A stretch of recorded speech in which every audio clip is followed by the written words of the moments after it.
গণ অভ্যুত্থানে কী পেলাম সেটা নিয়ে কথা বলবো। অন্তত দুজন তরুণ সংসদ সদস্য আমার সাথে সামনে আছেন। একটা গণতন্ত্রের উত্তরণ ঘটেছে, রাজনৈতিক সরকার দেশ পরিচালনা করছে, সেটা তো আমরা নিশ্চয়ই পেলাম। আমি একটু আপনার মুখ থেকে প্রথমেই শুনি যে ব্যারিস্টার জহরত আদিব চৌধুরী, প্রত্যাশাটা আসলে আমাদের কেমন ছিল বলে আপনি মনে করেন?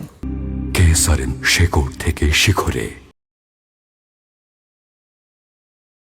শুরুতে আসলে আমি স্মরণ করতে চাই, এটা একটা খুবই emotional moment for the country. আমাদের যে জুলাই গণ অভ্যুত্থান না হলে পরে আজকে আমরা এখানে বসে এভাবে কথা বলতাম না।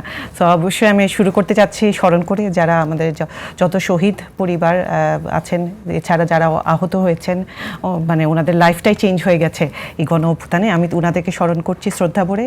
এবং আমাদের 17 বছর ফ্যাসিস্ট যে কে সাথে লড়াই করে, আসলে শুধু জুলাই তো না, এর আগে 17 বছর ধরে যে মোমেন্টামটা ক্রিয়েট হয়েছে, অসংখ্য, আমি প্রত্যেকটা ইনসিডেন্টের কথা, আমি আমাদের শাপলা চত্বর ইনসিডেন্ট থেকে শুরু করে নিরাপদ সড়ক চাই থেকে, যে আমাদের আসলে রাজনৈতিক দল থেকে শুরু করে সাধারণ জনগণ সবাই কিন্তু বিভিন্নভাবে এফেক্টেড হয়েছেন। সো আমি সবার কথাই স্মরণ করছি।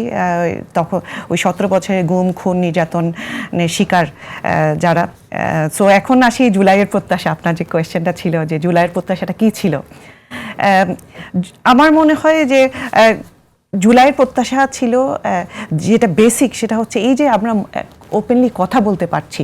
আমি মনে করি যে একটা ডেমোক্রেটিক যে মানে কান্ট্রি ফেরত পাওয়া, যেখানে আমরা মানুষজন ভয় পাবে না কথা বলতে, সে তার যেটা ফান্ডামেন্টাল হিউম্যান রাইটস সে এক্সারসাইজ করতে পারবে ওপেনলি, ফ্রিলি, সেটাই আমার ধারণা প্রত্যাশাটা ছিল। তার সাথে অবশ্যই আমাদের দেশে মানে 17 বছরে আমি মানে আসলে যখন ওই মানুষের পেটে খিদা থাকে, যে যারা খেতে পারছে না, মানে আমরা তো সম্পূর্ণটাই এখন আমরা ইকোনমির যে শ্বেতপত্র পাবলিশ হচ্ছে আমরা দেখতে পাচ্ছি আমাদের ইকোনমিটা কীভাবে ভঙ্গুর করে দেওয়া হয়েছিল।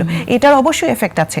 অসংখ্য মানুষ তারা দারিদ্র হারের নিচে চলে গেছে, যেটা স্ট্যাটিস্টিক্যালি কখনো আমরা দেখিনি। আমরা শুধু ভালো গল্প শুনেছি, কিন্তু আসলে যে মানুষগুলো ইকোনমিক্যালি ব্রোকেন একটা সিস্টেমের মধ্যে পড়ে যে তারা যে সাফার করছিল, আমার মনে হয় এইটাও অবশ্যই একটা প্রত্যাশা যে আমি দিন শেষে একটা নাগরিক কী চায়, সে দেশে সে সুন্দরভাবে থাকতে পারবে, তার একটা ভবিষ্যৎ থাকবে, তার সন্তানরা একটা সুস্থ পরিবেশে বড় হবে, একটা ডেমোক্রেটিক এনভায়রনমেন্টে চলবে। এই সব কিছু মিলিয়ে জুলাই প্রত্যাশা আসলে এক লাইনে বলাটা কঠিন, এর জন্য অনেকটুকু করেই বললাম